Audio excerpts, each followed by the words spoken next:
کہا جاتا ہے شمالی پہاڑوں کے دامن میں واقع ایک پرانا قصبہ تھا، نور گڑھ۔ اسی قصبے میں کمال الدین نام کا ایک دولت مند تاجر رہتا تھا۔ چمکتی دکانیں، اونچا مکان اور ہاتھ میں ہمیشہ چمکتی انگوٹھی۔ ہر شخص اسے عزت سے سلام کرتا تھا۔ لوگ سمجھتے تھے کہ کمال صاحب نصیبوں والے ہیں، مگر نصیب کبھی اتنے خاموش نہیں ہوتے۔ قصبے میں سب جانتے تھے کہ کمال کے پاس دولت تو بہت ہے، مگر اس کے دل کے اندر ایک خلا ہے، ایسا خلا جو سونا بھی نہیں بھر سکتا۔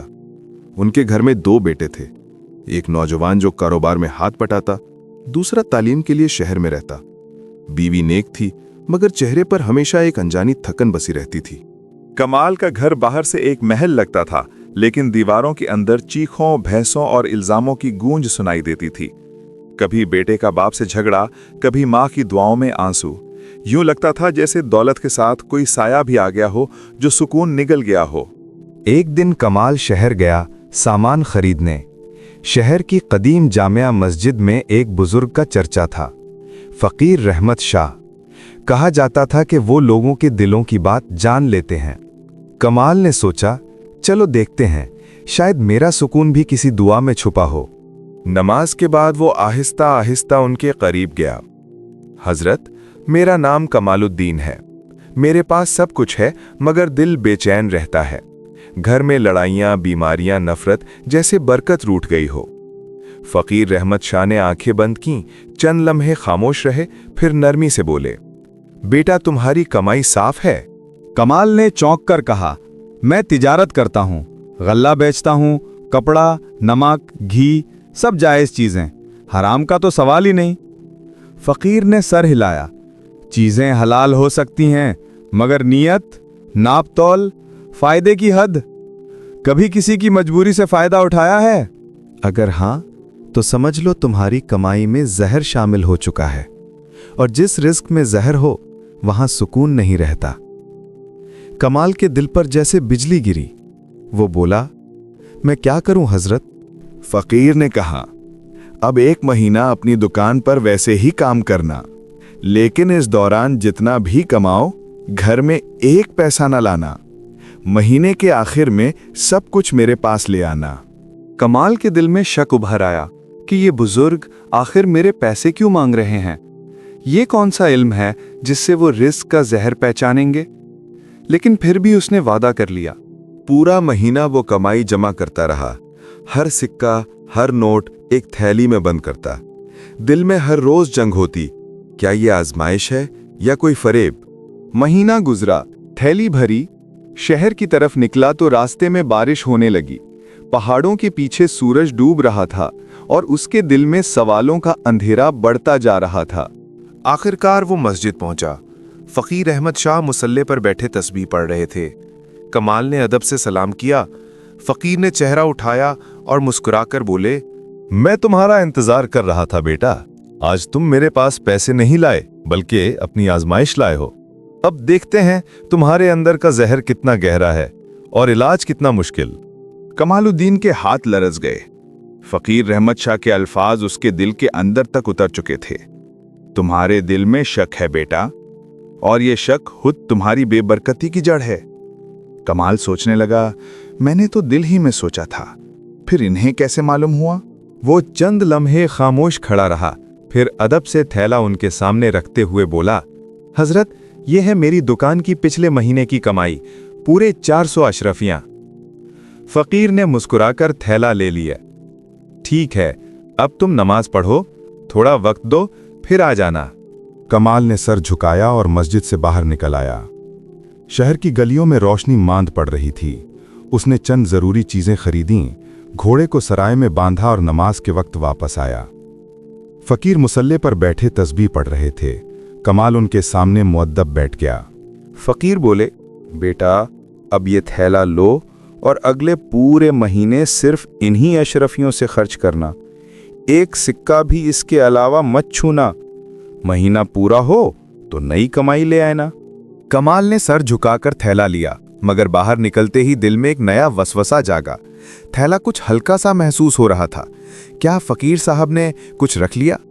اس کے دل میں ہلچل مچ گئی۔ وہ سرائے پہنچا، दरवाजा बंद किया और गिनती शुरू की। 400 में से सिर्फ 80 अशरफियां निकलीं। दिल दहल गया। तो ये भी उन्हीं नेक लोगों में से एक हैं जो पाकीज़गी के नाम पर लूटते हैं। अगली सुबह कमाल ने बाजार के एक बूढ़े से पूछा, ये फकीर रहमत शाह कैसे आदमी हैं? बूढ़ा चौंक कर बोला, जबान संभाल कर बात करो, वो इस शहर के दिल हैं, उनका नाम भी अदब से लो वरना नहुसत चिमट जाएगी। कमाल चुप हो गया, मगर दिल का शक बढ़ता गया। उसने फैसला किया कि 1 महीना और देखेगा। अगर ये बुजुर्ग वाकई नेक हैं तो हकीकत खुद जाहिर हो जाएगी। महीना गुजरा। कमाल ने पिछली कमाई से घर का खर्च चलाया। घर का माहौल पहले से मुख्तलिफ महसूस होने लगा। बीमारियां कम हुईं, बहसें थमीं और एक हल्की सी खुशबू जैसे घर की फिजा में फैल गई। लेकिन शक की राख अब भी अंदर सुलग रही थी। दूसरा महीना खत्म हुआ। कमाई हुई 360 अशरफियां। वो दोबारा शहर गया, फकीर के सामने पैसे रखे। फकीर ने वैसा ही किया। कुछ सिक्के वापस दिए, बाकी रख लिए और कहा, अगले महीने आना। इस बार कमाल का सब्र टूट गया।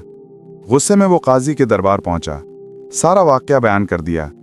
काजी कुछ देर खामोश रहा, फिर सर्द लहजे में बोला, जिसके बारे में तुम शिकायत कर रहे हो वो मेरा मुर्शिद है। मैं इस मामले में फैसला नहीं दे सकता। ये सुनकर कमाल के कदमों तले जमीन निकल गई। अब ना काजी इंसाफ दे सकता था, ना वो खुद यकीन कर सकता था। वो खामोशी से वापस आया। दिन गुजरते गए और हैरत अंगेज तौर पर घर की फजा बदलती गई। पहले जो बेसुकूनी, नफरत और शोर था, अब वहां सुकून और नरमी महसूस होने लगी। कमाल के दिल में पहली बार सोच ने जन्म लिया, अगर उनके हाथ में कोई फरेब होता तो सुकून क्यों लूटता? फिर भी वो पूरी तरह मुतमईन ना था। उसने फैसला किया तीसरी बार खुद सच्चाई को आजमाना होगा। अब की बार ईद का महीना था। दुकानदारी खूब चली और कमाई हुई 1200 अशरफियां। कमाल ने सोचा, सारे पैसे नहीं, सिर्फ 500 ले जाता हूं। अगर फरेब हुआ तो नुकसान कम होगा। शहर पहुंचकर वो मस्जिद में दाखिल हुआ। फकीर ने चेहरा उठाया, आ गए कमाल, तुम्हारे दिल में फिर शक है ना? और हां, ईद की कमाई कम क्यों लाए हो? कमाल के माथे पर पसीना आ गया। ये बात तो वो किसी से नहीं बोला था। फकीर उठे, हुजरे के कोने से एक थैला लाए, भरा हुआ चमकती अशरफियों से। उन्होंने थैला उसके सामने रख दिया। ये लो, तुम्हारे वही सिक्के जिन्हें तुम समझते थे कि मैंने छुपा लिए। मैंने तुम्हारे रिस्क को नहीं छुआ, सिर्फ आजमाया है। तुम्हारे शक की जड़ तुम्हारी कमाई में नहीं, तुम्हारे दिल में है। कमाल खामोशी से सुन रहा था। फकीर की आवाज अब जैसे किसी और जहां से आ रही थी। बेटा, तुम्हारी तिजारत हलाल है, मगर तुम्हारा नफा नाहक है। तुमने लोगों की मजबूरी को कीमत बना दिया। उनके आंसू तुम्हारे सिक्कों में घुल गए और यही आंसू तुम्हारे घर की बरकत बहा ले गए। फकीर ने थैला आगे धकेला। अब तुम्हारे पास 2 रास्ते हैं, या ये सिक्के अपने पास रख लो और हमेशा बेचैन रहो, या इन्हें वहां लौटा दो जहां से तुमने नाहक कमाए हैं। तब तुम देखोगे कि सुकून किस चीज का नाम है। कमाल की आंखों से आंसू बहने लगे। वो पहली बार समझ गया, जहर कमाई में नहीं था, नीयत में था। बाबा रहमत शाह ने थैला कमालुद्दीन के सामने रखा। आवाज में थकन भी थी, शफकत भी। बेटा, ये जो चंद सिक्के हैं, यही तुम्हारे रिस्क का पाक हिस्सा है। बाकी जो कुछ तुमने कमाया वो दूसरों के दुख से जुड़ा हुआ था।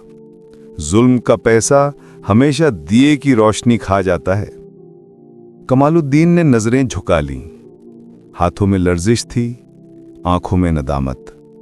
बाबा ने धीरे से कहा, रिज्क का दारो मदार हाथ की चाल पर नहीं, नीयत की सफाई पर होता है। अगर इंसाफ दिल से निकले तो दरवाजे पर बरकत खुद चलकर आती है। तुम्हारा घर ठीक हो जाएगा, तुम्हारे रिश्ते जुड़ जाएंगे और लोग तुम्हें फिर से दुआओं में याद करेंगे।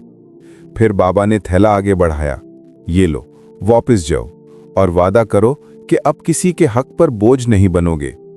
अल्लाह जालिम के लिए दरवाजा नहीं खोलता, मगर तौबा करने वाले के लिए आसमान झुका देता है। कमालुद्दीन की आवाज कपकपाई, बाबा जी, इन अशरफियों का क्या करूं? बाबा के चेहरे पर हल्की सी मुस्कुराहट फैल गई। उन्हें वहां वापस कर दो जहां से तुमने नाहक लिए।